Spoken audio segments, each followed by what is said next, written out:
Bukan Islam pil caleg, Islamlah secara benar.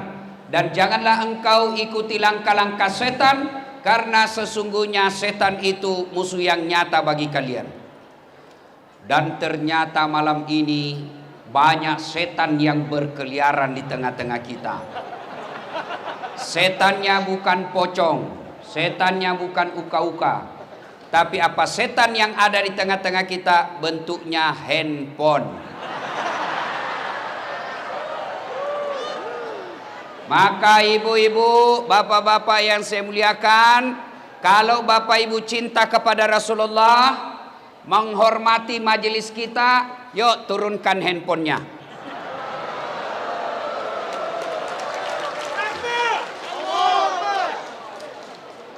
Setan pasti berupaya menggagalkan ceramah kita. Dengan cara apa? Lihat HP-mu, lihat HP-mu, lihat HP-mu. Akhirnya apa? Bapak tidak konsentrasi dengar ceramah.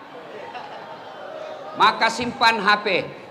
Anak muda yang pegang HP, saya doakan kau tidak dapat jodoh.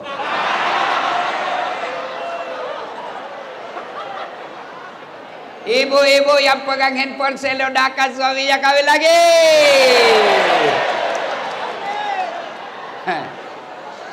Simpan dulu HP, simpan.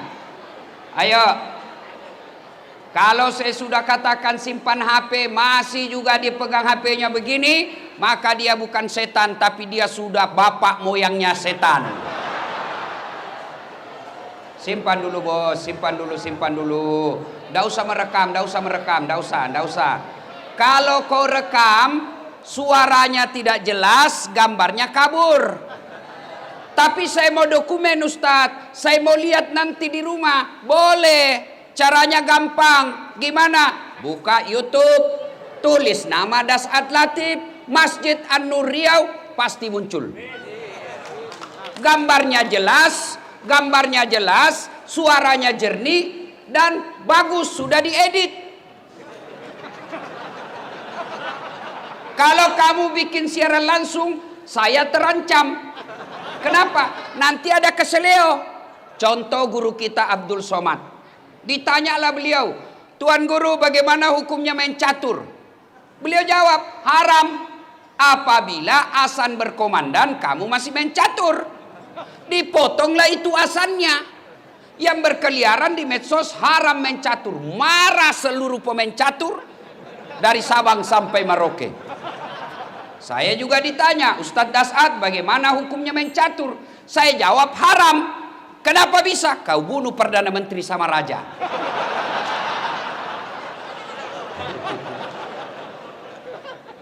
Yang ngedarkan celengan simpan saja itu bos. Nanti saya ngisi celenganmu.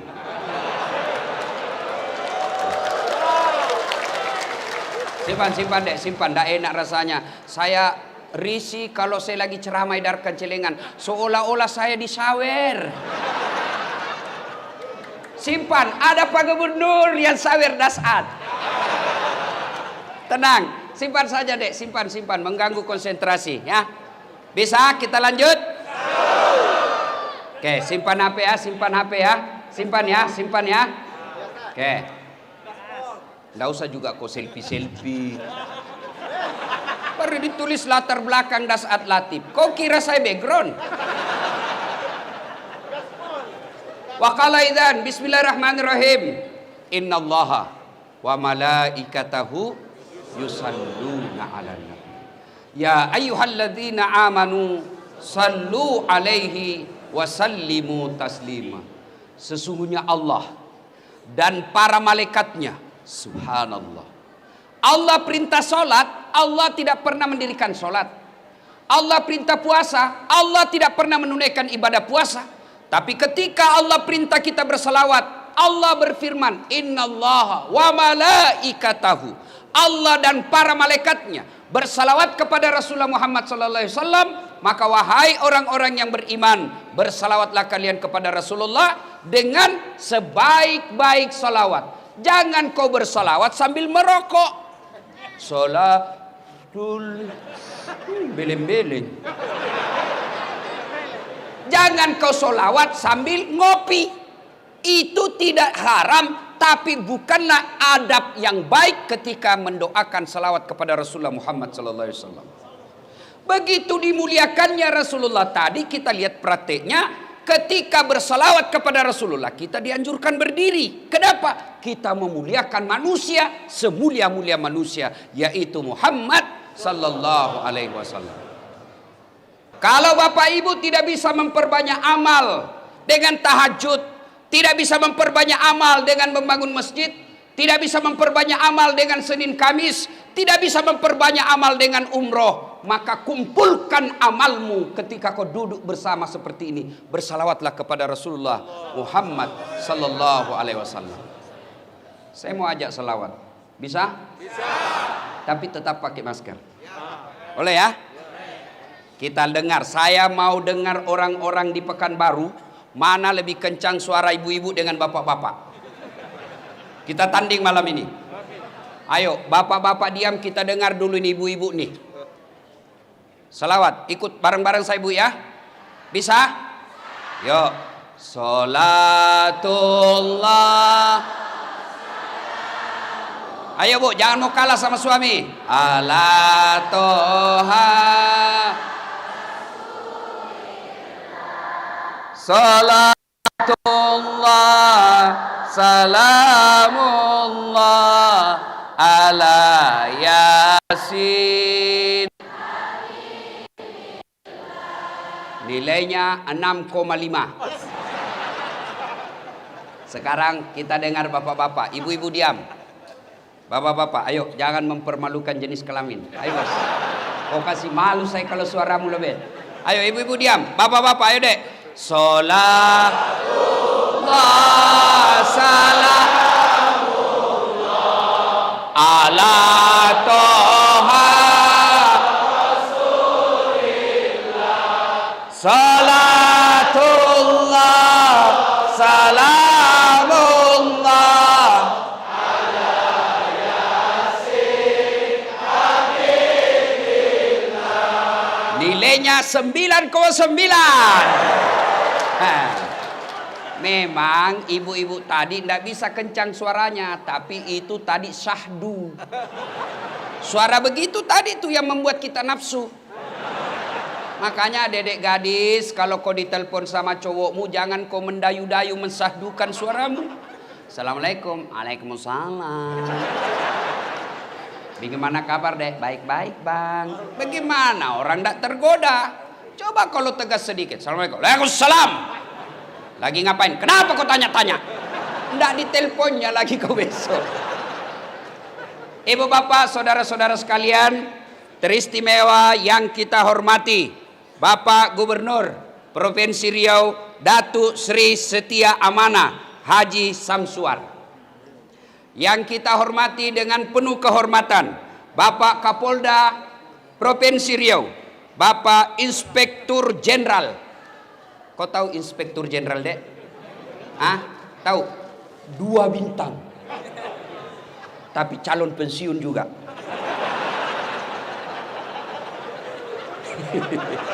Ngapa ya? Gaspol, rem. Kau mau ditangkap Kapolda? Jangan kau lawan polisi ya. Adik-adik, dengar baik-baik. Jangan musuhi polisi.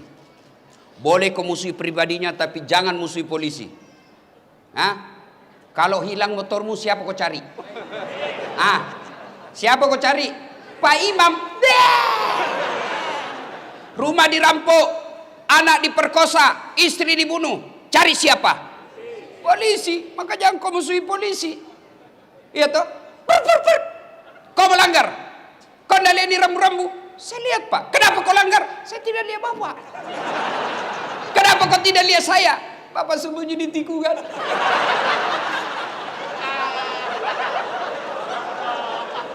Itu polisi film India. Bukan polisi Indonesia. Polisi Republik Indonesia. Lihat Kapolda kita hadir di tempat ini.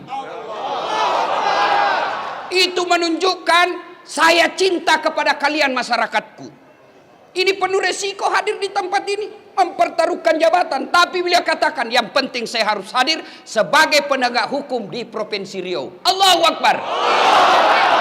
Aman saya sekarang.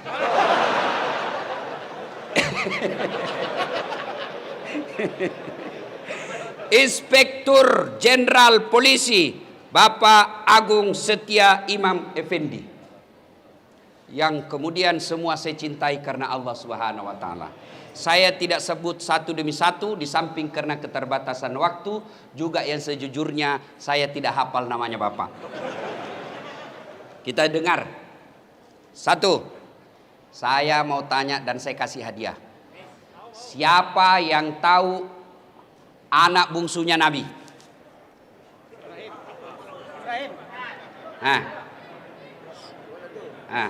Siapa? Kau, sini. Cepat. Ya. Cepat. Sebelum kau jawab, ada passwordnya. Siapa namanya anak pertamanya Kapolda? Kurang tahu. Oke. Kalau begitu, siapa nama anak bungsunya Rasulullah? Fatimah Zahra. Aduh, sudah kencang, salah lagi. Tapi tidak apa-apa, daripada kau malu diambil YouTube, tetap dapat 100. Ibu bapak, saudara-saudara sekalian, nama anak Nabi yang bungsu, siapa namanya? Gimana kau mau meneladani Nabi? Anak Nabi kamu tidak ngerti. Inilah pentingnya maulid. Adik-adik, siapa yang tahu berapa anaknya Nabi? 7. 3 laki-laki, 4 perempuan.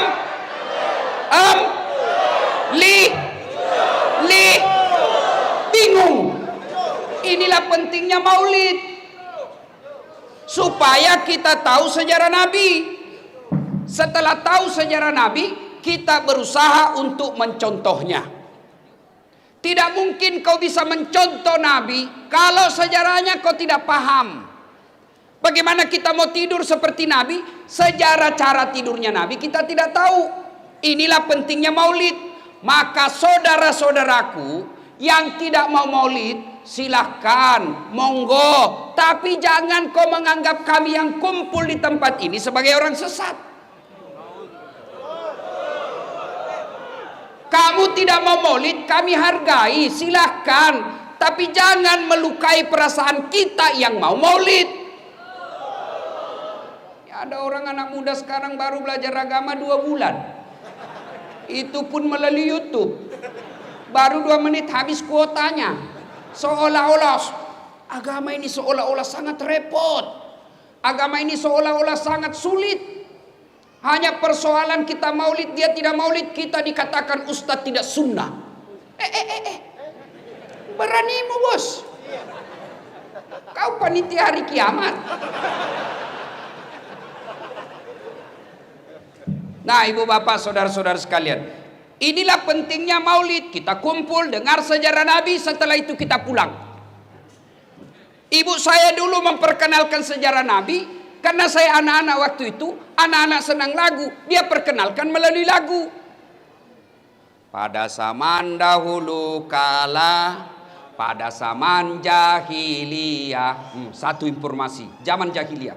Zaman dahulu kan banyak, ada zaman batu. Ini zaman apa? Zaman jahiliyah. Saya tanya, kenapa zaman jahiliyah, Mak? Dia lanjut lagi lagunya. Lahirlah seorang Rasul yang terakhir dan mulia. Berarti Nabi terakhir. Saya tanya, siapa namanya, Mak? Nabi Muhammad namanya. Ibunya siapa? Siti Aminah ibunya. Bapaknya siapa? Abdullah nama ayahnya. Di mana tinggal? Pekanbaru atau Makassar? Madinah tempat tinggalnya. Terus kenapa lagi, Mak? Setelah dewasa diangkat menjadi Rasul. Siapa yang angkat? Pak Kapolda atau Pak Gubernur? Oleh Allah yang kuasa. Allah itu siapa, Mak? Pencipta alam semesta. Itu lagunya ibu-ibu dulu. Belum ada BKMT, belum ada majelis taklim. Tapi bisa memperkenalkan sejarah Nabi dengan lagu yang diajarkan ke anaknya. Lagu ibu-ibu dulu. Sekarang lagu ibu-ibu apa? Putar ke kiri nona, putarlah ke kiri, ke kanan. Beleng-beleng. Ada kiri kanan. Coba. Lagunya anaknya lagu-lagu Po ami belalang kupu-kupu, siang makan nasi, kalau malam minum susu. Mana ada kupu-kupu makan nasi? Hoax. Bohong. Nah, kenalkan Nabi melalui lagu. Itu ibu saya. Sekarang saya tambah lagu itu. Anak-anak Nabi ada 7 orang, 3 laki-laki, 4 perempuan. Pertama Qasim, Abdullah, Ibrahim, Zainab, Ruqayyah, Ummu Kalsum, Fatimah.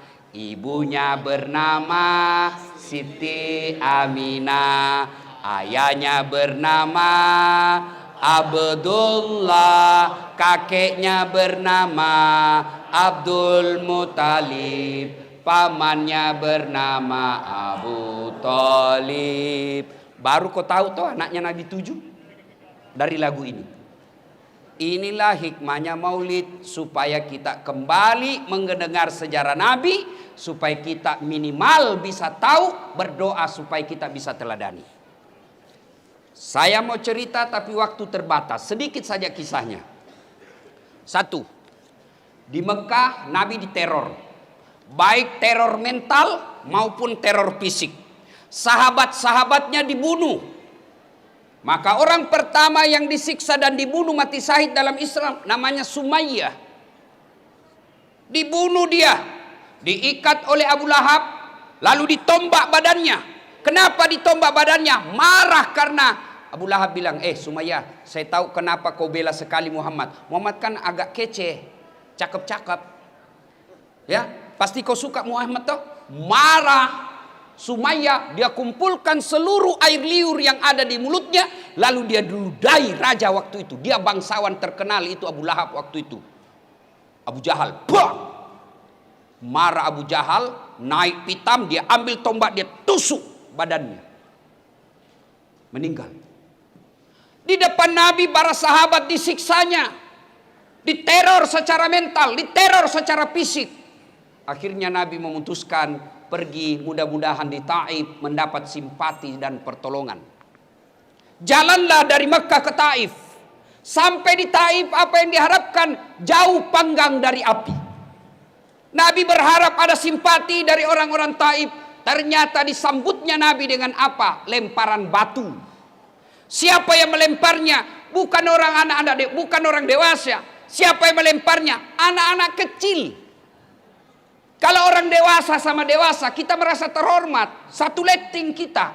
Tapi kalau kita dihina sama anak-anak, terhina sekali.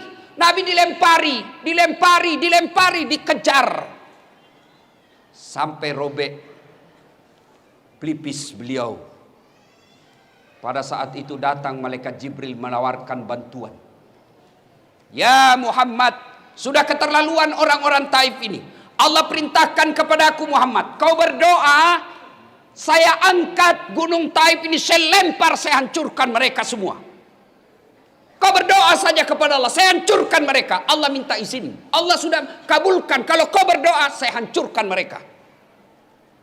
Kalau saya tiba-tiba di sini diserang sama preman, kepung preman ratusan orang, datang Kapolda. Bagaimana Ustaz? Hancurkan jenderal.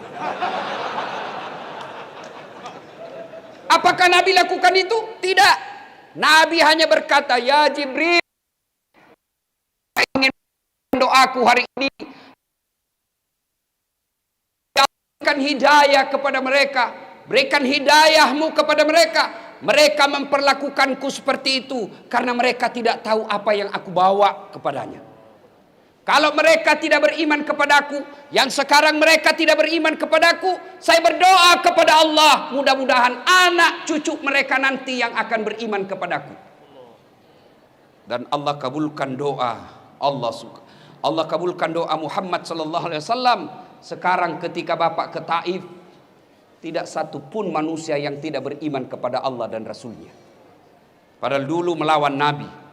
Maka orang-orang Taif, mudah-mudahan Bapak panjang umur rezeki, pergi ke Taif, lihat orang-orang Taif, mereka tutur katanya lembut, sopan santun, kita datang dikasihnya buah. Kenapa? Mereka merasa malu, leluhur mereka pernah menghina Rasulullah, maka mereka membalasnya dengan kemuliaan akhlak sekarang ini.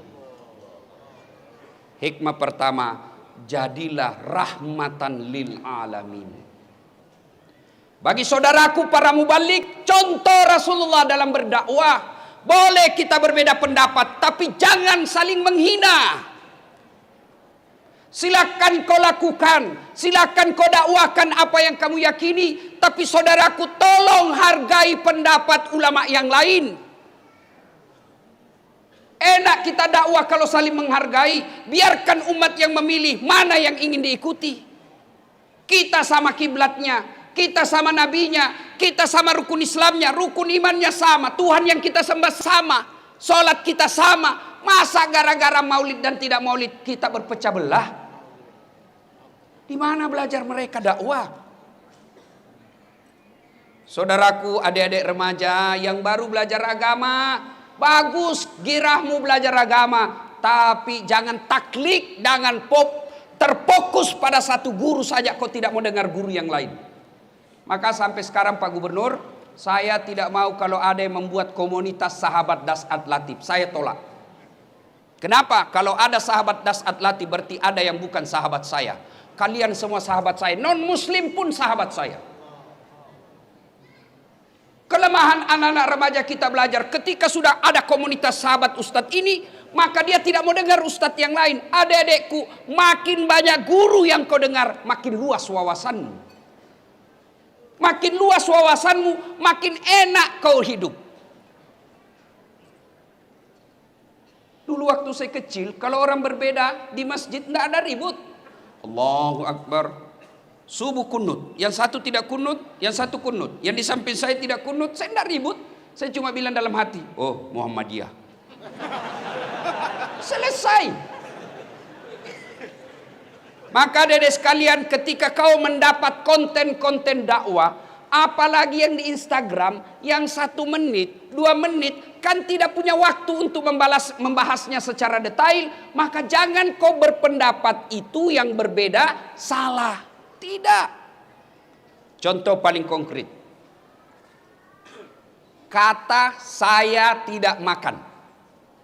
Apa artinya? 1, saya tidak makan, lagi puasa.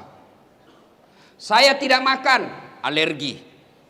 Saya tidak makan, kenyang. Saya tidak makan, haram. Saya tidak makan, saya tidak suka. Sama kalimatnya, saya tidak makan, sama kalimatnya dimaknai oleh orang berbeda. Ada yang katakan haram, ada yang katakan kenyang, padahal sama kalimatnya. Begitu juga hadis. Hadis yang sampai kepada kita sama kalimatnya dimaknai oleh ahli tafsir hadis yang berbeda-beda. Kenapa berbeda-beda? Karena tidak ada foto, tidak ada video tutorial yang menjelaskan, maka mereka menafsirkannya berdasarkan informasi yang diterimanya. Saya kasih contoh. Dede, apa ini? Apa ini? Ibu-ibu, apa ini? Nah, bingung toh? Di belakang. Apa? Ini kau tahu pena karena kau dekat. Tapi yang di belakang dia tidak tahu. Apa itu batang-batang? Apa salah? Tidak. Cuma informasi yang sampai ke matanya tidak lengkap. Maka silakan laksanakan apa yang kamu yakini tanpa menghina orang yang berbeda dengan kamu. Karena kesalahan yang dia lakukan kau tidak akan tanggung dunia akhirat. Selesai. Coba lihat Rasulullah. Jangankan sesamanya muslim, orang yang melempari saja didoakan mudah-mudahan dapat hidayah. Maka saya kemarin ribut-ribut, saya tidak layani. Saya doakan saja mudah-mudahan dia dapat hidayah. Biarkan netizen yang bertengkar. Ya. 2. Pak Gubernur, jadilah yang rahmatan lil alamin. Sudah pilgub selesai. Jangan ada dendam politik di pemerintah provinsi. Dulu pegawai kita yang tidak mendukung Pak Gub, biarkan dia dengan tidak dukungannya, tapi jangan dendam dan mutasi jauh-jauh ke sana.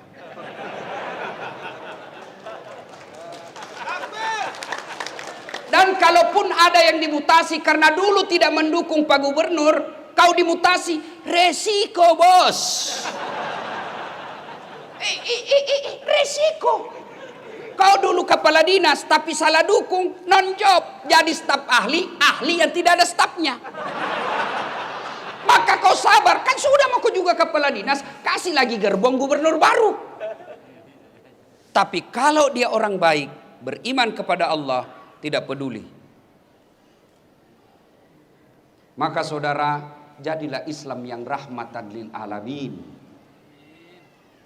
Itu kepada orang lain. Sekarang kepada keluarga. Oh, banyaknya orang 30 tahun suami istri hanya karena perkara WhatsApp salah masuk dimaki-maki suaminya. Memang kau pembohong. Tidak kusangka begitu. Kata suaminya, apa dek? Apa nih? Apa. Itu WhatsAppmu. WhatsApp yang mana? Itu. Ada lope-lope. Sayangku, jangan salah sangka. Ini salah kirim. Ini. Ibu-ibu semua. Kalau sudah dapat kesalahan suaminya, tidak bisa dilupanya. Ini ibu-ibu nih, ahli sejarah semua ini Pak. Sekali kita salah, sampai mati diingatnya. Tiba-tiba salah, dia ingat yang 10 tahun yang lalu. Padahal sudah tuntas 10 tahun yang lalu. Ibu tahu enggak 10 tahun yang lalu? 2 periode. Masih diingatnya, itu dulu. Apa dulu sekira sudah tuntas 10 tahun yang lalu. Akhirnya apa dia katakan? Ceraikan saya. Sudah punya anak 3. Berdarah-darah suami membangun rumah tangga, bikin rumah. Cicil bertahun-tahun. Dibelikan mobil, dicicil bertahun-tahun. Lalu hanya karena WhatsApp tak kirim, dia lupa semua kebaikan suaminya. Ingat, dalam Islam tidak kita kenal kemarau setahun hilang oleh hujan sehari. Islam adalah agama pemaaf. Bagaimana kita mau menjadi rahmatan lil alamin bagi orang lain? Bagaimana kita mau memaafkan teman kerja? Bagaimana kita memaafkan tetangga kalau sama pasangan kita aja kita tidak punya rasa pemaaf? Maafkan. Salah suami, maafkan. Kalau tidak mau maafkan, ingat lagi anak-anak kita yang sudah pada mulai gadis. Tidak bisa saya maafkan Ustaz. Sakit hatiku, dendam sekali saya Ustaz. Bukan dengan cara mempermalukannya, tapi mintalah pisah dengan baik-baik. Bu, Uy, mau masuk surga dengan gampang? Mau? Suruh suami kawin lagi.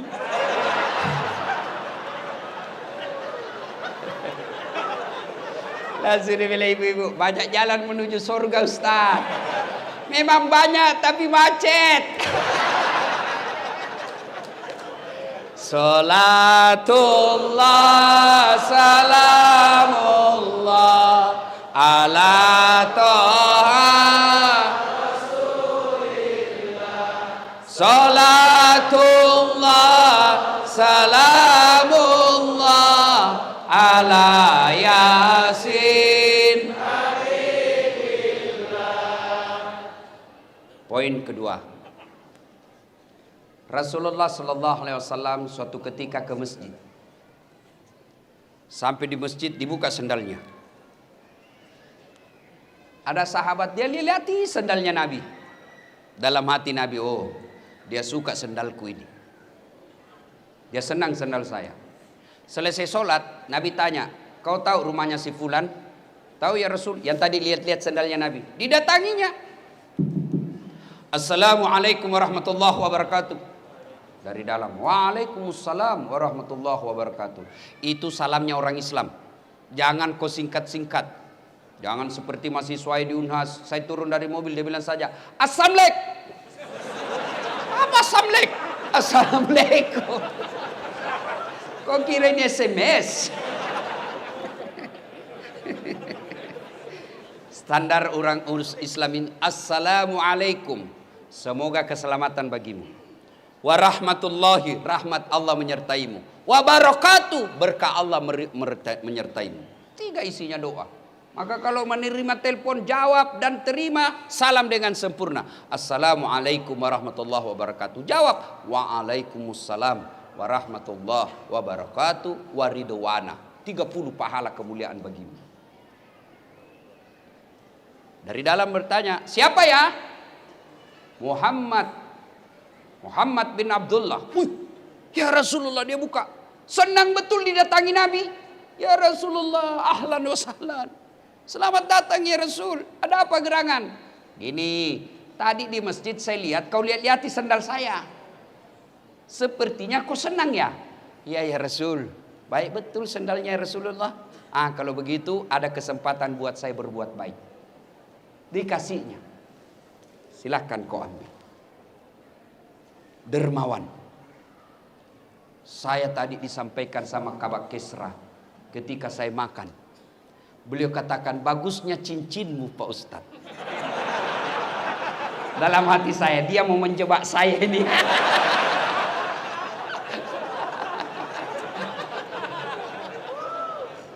Bersedekahlah. Ustadz, kenapa rumah tangga saya kok tidak bisa tenang dalam rumah? Kamu pelit.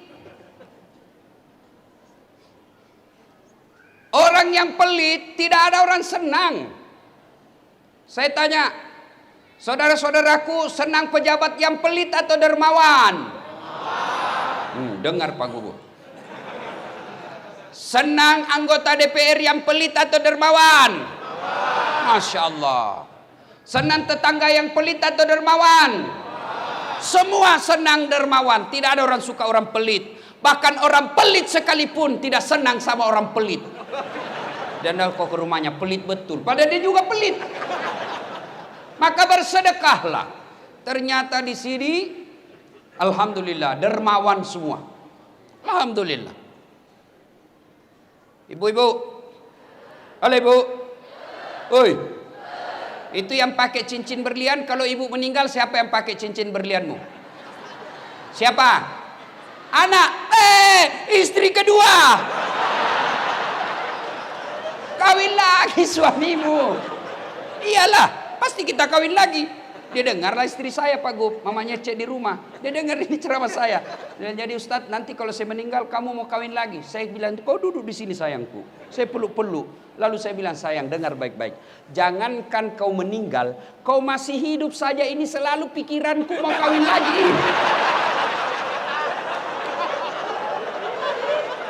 Bukan karena saya takut sama kamu, cuma saya takut ketinggalan follower. Ayo, ibu-ibu, emas berlian demi Allah kalau ibu meninggal bukan ahli waris, istri kedua yang punya. Daripada dinikmati istri kedua, mending sedekah.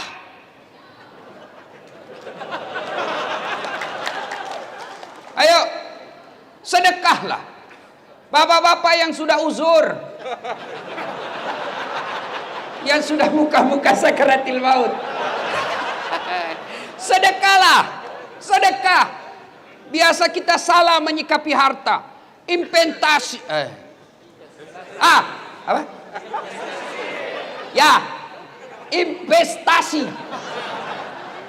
Ustadz, ada tanah di sana Ustadz. Ini Ustadz, 10 tahun yang akan datang 10 kali lipat harganya.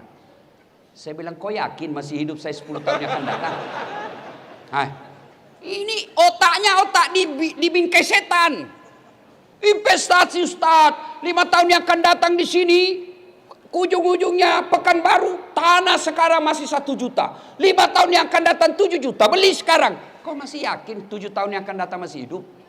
Maka kalau kau mau yakin investasi paling real dan tidak bisa diambil orang lain, bangun kau masjid. Jelas investasinya. Ada duitmu sekarang, nikmati. Ada makan yang Anda nikmati, itulah makan itu. Makan yang enak-enak, nikmati, selebihnya sedekahkan. Allah tidak melarang kalian pakai yang mahal-mahal. Allah tidak melarang kalian bikin rumah yang mewah-mewah. Yang Allah tidak senang kau bikin rumah yang mewah, tapi kau tidak pernah bikin rumah ibadah. Rumah mewahmu anakmu yang punya. Iya kalau anakmu nanti baik. Kalau tidak baik, rugilah kau. Ada orang tua sudah selayaknya bikin masjid, sudah selayaknya bikin musola, sudah selayaknya bantu panti asuhan, sudah selayaknya menyekolahkan fakir miskin. Investasi. Sudah sekolahkan anaknya tinggi-tinggi. Sudah itu dia kasih nikah, dia lagi yang ngongkosi. Sudah nikah anaknya, dibelikan lagi rumah. Sudah dibelikan rumah, lahir anaknya, cucunya, dia lagi yang sekolahkan cucunya. Dibelikan lagi mobil, cucunya dibelikan lagi mobil. Tidak salah, tapi bapak keliru kalau bapak tidak pernah bikin rumah ibadah. Iya kalau anakmu baik. Nanti anak yang kirimkan saya ketika saya meninggal, jangan harap. Kalau anak yang baik, anak kita baik, tapi takut sama istrinya. Apa? Sedekah-sedekah bapakmu terus, bapakmu sudah mati, itu anakmu belikan mobil. Terpaksa tidak jadi sedekah buat bapaknya. Yang sudah meninggal. Ada di sini. Bapak-bapak takut sama istrinya? Ada? Muka-muka takut sama istrinya. Dengar ini baik-baik. Berhenti kau jadi laki-laki kalau takut sama istri. Ngamuk dia Ustadz. Kenapa kalau dia ngamuk? Nangis dia Ustadz. Tidak apa-apa dia nangis. Dia pecahkan piring Ustadz. Kalau dia pecahkan satu lusin. Dia pecahkan semua. Kenapa? Piring gelas boleh dibeli. Harga diri sebagai suami tidak boleh diinjak-injak istri. Takbir. Yang takbir itulah yang takut sama istrinya. Salatullah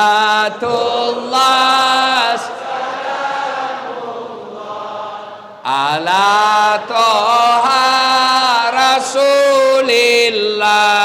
Salatullah salamullah ala yasin.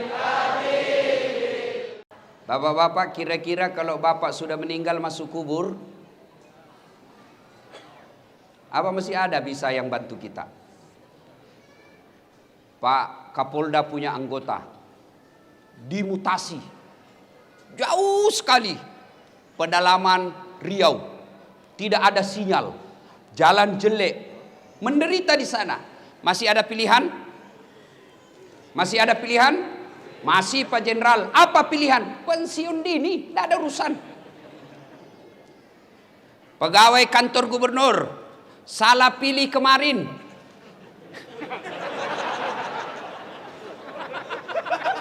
Dimutasi nonjol. Tadinya komandan Satpol PP, polisi setengah.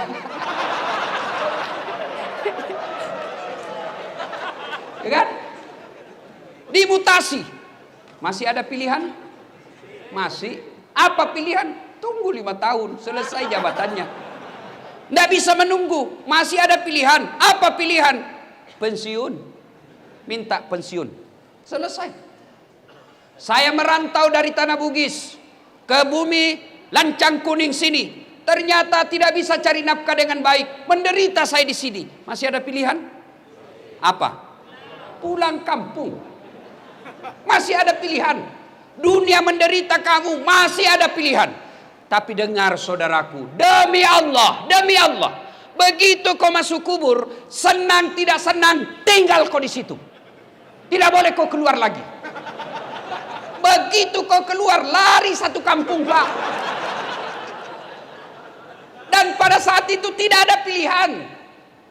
Pilihan yang bisa menolong kita, sedekatun jariyah. Bersedekahlah. Gimana saya mau bersedekah Ustadz? Saya kan orang miskin. Sedekah saudaraku tidak selamanya duit. Sedekahnya Pak Gubernur, jangan kau selalu datang bawa proposal, nanti ditangkap KPK beliau. Apa sedekahnya Gubernur?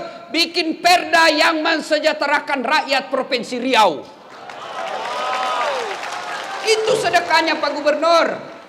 Apa sedekahnya polisi? Jangan kau minta duit sama Kapolda, berapa gajinya? Apa sedekahnya Kapolda? Tertibkan lalu lintas. Potong kepalanya itu anggota yang nakal. Kata Kapolri. Bukan saya, Kapolri. Ayo, sedekahnya polisi bukan dengan dikasihnya duit. Berapa kasihan duitnya gajinya polisi? Apa sedekahnya? Menjadi pelindung, pengayom dan pelayan masyarakat. Alhamdulillah, kita senang perintah Kapolri sekarang yang berupaya membersihkan tubuh Polri secara intern.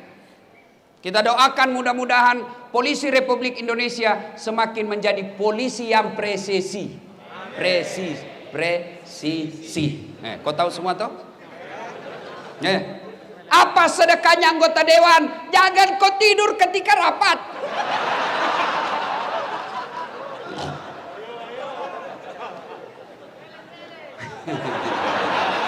Nakal kau ya. Pak Gu, pernah dengar ceritanya anggota DPR di akhirat? Kan? Wow, masuklah ini anggota. Ada penghafal Quran Pak Gu, masuk surga. Begitu masuk surga dilihat, kenapa banyak anggota dewan ini di surga? Di negara saya ditangkapi gara-gara korupsi.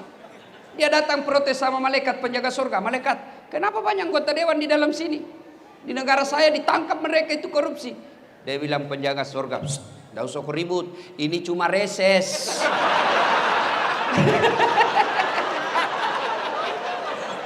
Bukan anggota DPR yang hadir di tempat ini, bukan. Yang hadir di tempat ini anggota dewan yang baik. Coba lihat anggota dewan kita kalau mau dipilih. Datang keluar masuk masjid, pakai serban, pakai gamis, bajunya lengkap. Kala-kala penampilnya ada saat latih. Begitu terpilih, tidak pernah lagi datang masjid. Ada begitu di Riau? Ada. Kau salah, kenapa kau pilih?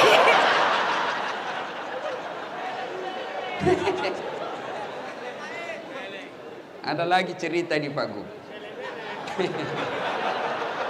Pak Kapolda, beberapa hari yang lalu saya ceramah di depan Pak Presiden di Kalimantan Selatan.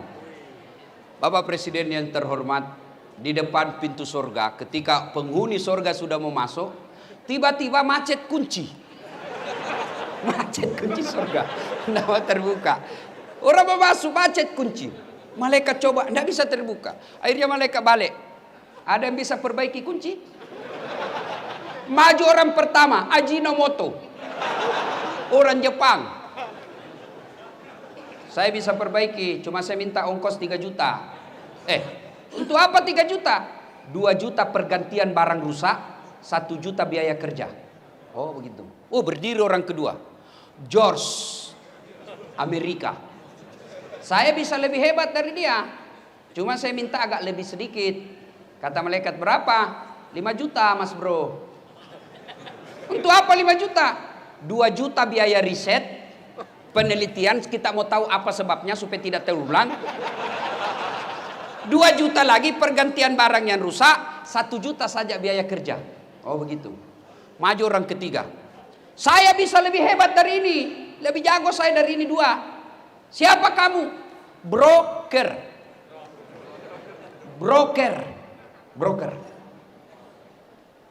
Saya minta 15 juta. Kenapa 15 juta? Lebih mahal, kau apain 15 juta? Dia dekati malaikat, dia bisik malaikat, 5 juta untuk kamu,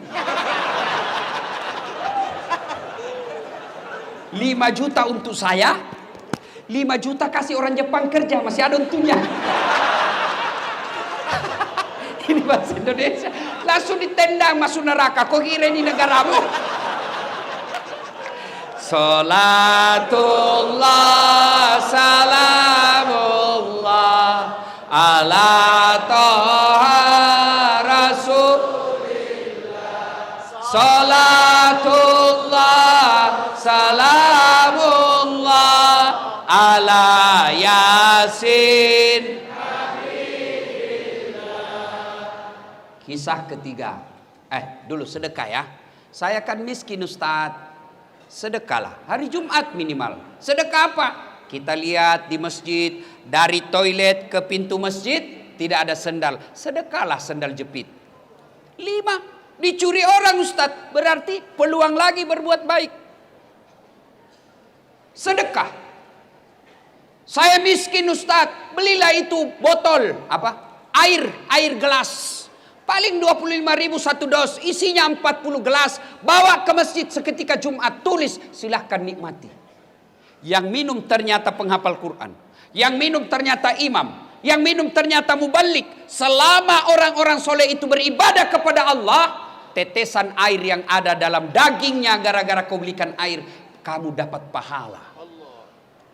Sedekahlah, jangan terlalu pelit. Gimana mau bersedekah? Nah kadangkala kita lebih hormat kepada selebriti daripada sama ulama. Kalau ulang tahun kabupaten, ngundang artis. Kasih 4 tiket bisnis kelas.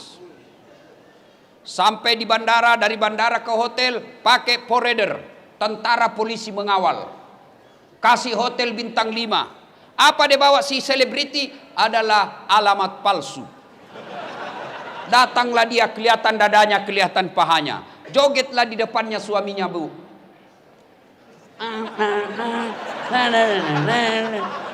Enggak juga, dipegangnya kita pahanya, Pak, dikasih lihat-lihat saja. Pulang kasih uang 100 juta. Sampai di Jakarta dia pakai maksiat duit kita yang 100 juta itu. Begitu cara kita menghormati para seleb yang hanya datang hura-hura. Tapi begitu Bapak mengundang penghafal Quran datang, yasinan di rumah, datang baca yasin, barasanji di rumah, Bapak jemput, tidak, dikirimi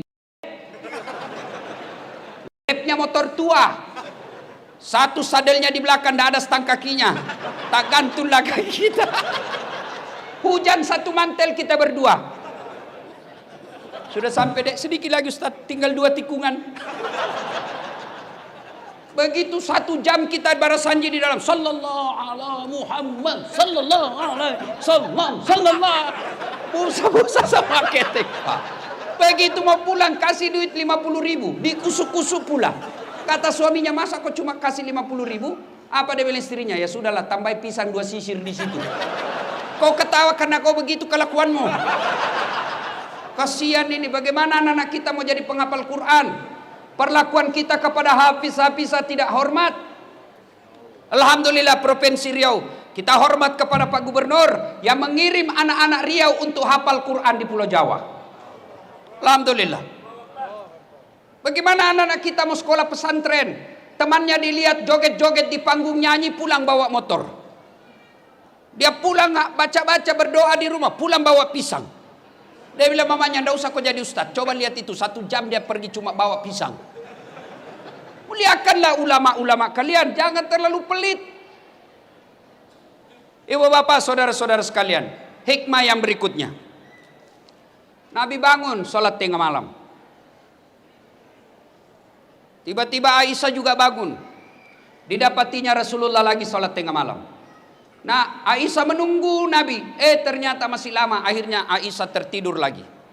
Bangun lagi Aisyah. Didapatinya Rasulullah masih sholat. Tertidur pula Aisyah. Bangun ketiga kalinya. Masih juga sholat. Nabi selesai sholat. Selesai sholat Nabi didatangi oleh Aisyah. Lalu berkatalah Aisyah, ya Rasulullah, Anda kan tidak punya dosa. Anda kan dijamin masuk surga. Kalau ibadah biasa-biasa saja, jangan terlalu panjang-panjang. Kata Nabi, wahai Humairah istriku, apakah tidak baik kalau saya disebut abdan syakura, hamba yang pandai bersyukur. Hikmah yang kita bawa pulang, ayo tingkatkan kecintaan beribadah. Alhamdulillah saya lihat kalian semua rajin dengar dakwah. Tapi semua tidak ada guna ketika tidak ada action ibadah. Pengetahuan belumlah sempurna kalau kita tidak lakukan dalam kehidupan sehari-hari. Ibadah apa yang mendesak kita lakukan? Satu, ketika ada masalah dalam hidupmu, berdoalah kepada Allah Subhanahu wa taala. Semua kita pasti punya masalah. Nih di depan saya semua muka-muka penuh masalah. Saudara-saudaraku kepala dinas, saudara-saudaraku pegawai ASN di kantor gubernur, kalian mau menjadi pejabat, tidak usah cari muka sama gubernur. Kamu sudah punya muka. Ada juga itu ASN kalau di depannya gubernurnya kan tidak punya harga diri. Ya Pak, siap-siap. Santai mako bos. Biar gubernur senang sama kamu. Kalau istrinya gubernur tidak senang, tidak jalan es kamu. Iya pastilah. Apalagi kalau istrinya Pak Gubernur sudah, saya tidak mau lihat itu anak buahmu. Pokoknya bulan depan saya tidak mau lihat lagi ada di situ. Hancur kau, hancur sehancur-hancurnya. Daripada cari muka sama manusia, mending kau cari muka sama Allah. Ada anggota kepolisian di sini yang hadir, tidak usah cari muka sama jenderal. Jenderal ada pensiunnya, jenderal ada mutasinya. Kalau di depan Kapolda, jawab. Mana ada anggota yang tidak takut sama Kapolda? Kira-kira kalau Pak Kapolda panggil ajudan, itu ajudan biar lagi tidur langsung lompat. Siap komandan. Coba, sehebat-hebatnya Kapolda pasti takut juga sama istri. Mana ada polisi tidak takut sama istrinya? Tidak ada orang jago depan istri Pak, termasuk Dasat Latif. Itu polisi, dia bilang polisi teman saya. Sebenarnya kami ini Ustadz tidak takut sama istri. Cuma istri selalu melapor sama istrinya komandan. Dan komandan juga takut sama istrinya. Daripada kalian cari muka sama gubernurmu, cari muka sama kapoldamu, sama danremmu, sama sekdamu, lebih baik kau cari muka kepada Allah. Gimana caranya? Berdoalah kepada Allah. Minta kepada Allah. Kalau Allah yang kabulkan doamu, tidak ada artinya kekuatan manusia. Saudaraku, kau mau sarjana, sudah sarjana mau cari kerja, jangan nyogok.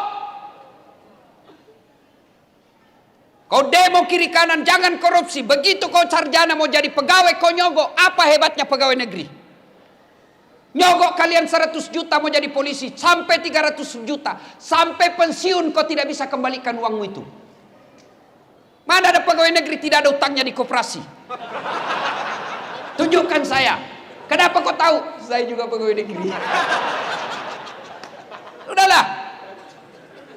Kau sarjana tidak harus jadi pegawai negeri. Kau sarjana tidak harus jadi polisi. Tidak harus jadi ASN. Kau jadi pengusaha. Kau jadi anggota DPR pun boleh. Adik-adik yang sarjana, kau pulang kampung. Masa kau tidak bisa dapat di kabupatenmu 1.500 suara? 1.500 suara. Insya Allah kau duduk di DPR. Perbaiki negaramu. Jadi anggota DPR yang jujur. Kalau kau waktu kuliah kau demo pejabat yang korup, begitu kau menduduki jabatan, kau aplikasikan protesmu yang korup itu. Tidak mesti kau jadi pegawai negeri hanya nyogok. Saya mau jadi pegawai, boleh, tapi jangan nyogok. Minta tolong kepada Allah. Allah kabulkan, tidak ada yang bisa hilangkan namamu. Hakul yakin. Saya punya pengalaman, dulu dihilangkan berkas saya.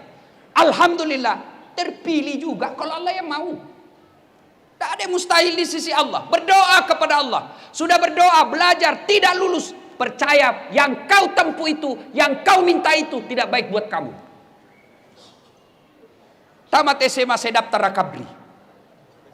Tidak lulus. Kenapa? Ceper. Tidak cukup tinggiku. Saya protes. Ya Allah, kenapa kau lahirkan saya dalam keadaan pendek? Kau tidak rugi jadi Tuhan kalau kau tambah 2 senti saja. Teman saya lulus Pak. Sekarang dia polisi reserse di Polda Sulbar, Sulawesi Barat. Pangkatnya 1 bunga. Kompol. Saya lulus jadi ustadz. Pakai baret putih. Dia pakai baret merah. Alhamdulillah dengan baret putih yang saya pakai, mulai baret hitam sampai baret merah, ku caramai kau semua. Termasuk Jenderal Bintang 2 malam ini ku ceramai. Maka saudaraku yang tamat sarjana, kau ikuti proses penerimaan ASN, tapi jangan kau sogok. Cintai dirimu, cintai negerimu dengan tidak terlibat sogok menyogok. Kalian marah kalau ada pejabat korup, kalian marah kalau ada gubernur korup, kalian marah kalau ada anggota DPR korup, tapi kalian terima sogoknya ketika mau dipilih. Kalau kalian mau membutuhkan pemimpin yang bersih, jangan kau terima uang sogok. Coba kalau kalian mau, tidak ada biaya politik yang mahal, tidak ada beli partai, tidak beli kursi, tidak ada tim sukses, maka semua anak-anak Provinsi Riau yang cerdas bidang pertanian, yang cerdas bidang pertandangan, yang cerdas bidang kesehatan, mereka berlomba-lomba menjadi pejabat-pejabat yang cerdas dan bersih. Maka membersihkan negara kita ini, bermulalah kalian jangan terima uang pilkada. Kalian juga calon pemimpin, jangan kau sogok rakyatmu. Kalau rakyat tidak mau menerima sogok, pejabat yang mau jadi pejabat lagi tidak menyogok, maka terbentuklah sistem pemerintahan yang bersih, yang insya Allah rakyat ikut menikmatinya. Kalau kau minta 300.000, satu kali aja makan coto sop saudara Bugis Makassar habis. Begitu mereka tidak datang lagi melihatmu, kau bilang, kenapa ini anggota DPR tidak pernah lagi datang? Dia bilang apa? Untuk apa saya datang? Saya sudah bayar kau 300.000. Nah, ibu bapak, saudara-saudara sekalian, berdoalah. Berdoa. Ibu-ibu ada masalah dalam rumah tangga, berdoa. Adik-adik mau kuliah, mau kerja, berdoa kepada Allah. Dan berdoa tidak harus bahasa Arab. Berdoalah. Ud'uni astajib lakum, kata Allah. Berdoa kepadaku pasti saya kabulkan. Itu janji Allah. Maka begitu kalian menghadapi masalah dalam hidup ini, berdoalah seperti yang dicontohkan oleh Rasulullah Muhammad sallallahu alaihi wasallam. Dan pada akhirnya, semua yang kalian dengar, semua yang bapak-bapak tahu dan dengar malam ini, semua tidak ada artinya ketika tidak mendirikan sholat 5 waktu. Bapak bangun satu masjid karena dermawan. Bapak sabar dalam rumah tangga, sabar menghadapi istri, tapi tidak sholat, semua kebaikan-kebaikan itu tidak ada gunanya. Puncak kemaksiatan kita kepada Allah adalah melalaikan sholat. Dan puncak penghambaan kita kepada Allah adalah sholat. Artinya apa? Orang kalau ibadah yang lain boleh kegiatan lain. Bapak puasa sambil nunggu buka puasa, boleh sambil menyanyi. Ada istri di samping, bapak nunggu buka puasa, boleh sambil menyanyi. Bila kamu di sisiku, hati rasa syahdu. Batal puasa? Tidak. Tapi sholat, puncak penghambaan kepada Allah, tidak boleh kau sambil dagang, tidak boleh kau sambil nyanyi. Allahu Akbar. Begadang jangan begadang. Apa alasan kita tidak mau sholat? Ada orang biasa bilang, tidak penting sholat, yang penting hatimu. Kalau ada yang bilang begitu, tanya siapa nabinya. Nabi Muhammad paling bersih hatinya, Nabi Muhammad paling baik akhlaknya. Beliau tetap sujud beribadah kepada Allah. Saya sakit Ustaz. Ada kala sakitnya Nabi Ayub alaihissalam, seluruh anggota tubuhnya dimakan ulat, tapi beliau tetap beribadah kepada Allah. Saya kaya Ustaz. Adakah kala kayanya Nabi Sulaiman alaihissalam, yang pekarangan rumahnya satu diantaranya adalah kerikil-kerikil emas, tapi beliau tetap sujud beribadah kepada Allah. Saya cerdas Ustaz. Ada kala cerdas Nabi Nuh alaihissalam, yang bikin perahu di atas ketinggian gunung. Beliau semua manusia pilihan tetap sujud beribadah kepada Allah. Saya tidak bisa kena air Ustaz. Boleh, Allah kasih toleransi, Allah kasih keringanan, silahkan kau tayamum. Saya dalam perjalanan Ustaz, silahkan kau sholat di atas mobil, tidak tahu kiblatnya Ustaz, mengarah kemana saja, boleh. Saya di atas perahu Ustaz, boleh. Kiblatnya di mana? Lihat matahari terbenam, sudah lihat Allahu Akbar, matahari terbenam, tiba-tiba perahu goyang, tidak usah juga kau goyang-goyang lagi begini. Apa lagi? Saya tidak bisa berdiri, Allah kasih keringanan, silakan kau duduk. Tidak bisa duduk, baring, tidak bisa baring, salat pakai isyarat. Allahu Akbar. Sami Allahu liman hamidah. Allahu Akbar. Boleh. Tidak bisa juga, salat dalam hati. Masih tidak bisa, bungkus kain putih, bawa dikubur. Ibu bapak, saudara-saudara sekalian. Dan pada akhirnya, mari mencintai Rasulullah. Bermula dari kecintaan kita bersalawat kepada Rasulullah Muhammad sallallahu alaihi wasallam. Banyak yang ingin kita uraikan, tapi waktu yang terbatas. Terima kasih Pak Gubernur atas undangannya. Luar biasa Pak Gubernur. Biasanya gubernur itu kalau undang, saya mau tanggal sekian. Kalau tidak bisa tanggal sekian, tidak usah. Tapi Pak Gubernur beliau katakan kepada Pak Sul, Kabak Kesra, terserah waktunya Pak Ustadz. Alhamdulillah. Mudah-mudahan Provinsi Riau di bawah kepemimpinan Bapak Gubernur, Allah mudahkan masyarakat mencari nafkah. Allah tingkatkan keimanan masyarakatnya. Dan pemuda-pemudanya menjadi generasi harapan bangsa. Membela agama Allah dengan mencintai negerinya. Ibu bapak, saudara-saudara sekalian, mari kita tutup dakwah kita ini dengan mengirimkan suratul Fatihah kepada Rasulullah Muhammad sallallahu alaihi wasallam. Mohon keikhlasannya untuk arwah almarhum bapak saya. Ila hadratin Nabi Mustafa Muhammad sallallahu alaihi wasallam. Summa hususil ruhil almarhum Abdul Latif bin Siapo. Al-Fatihah.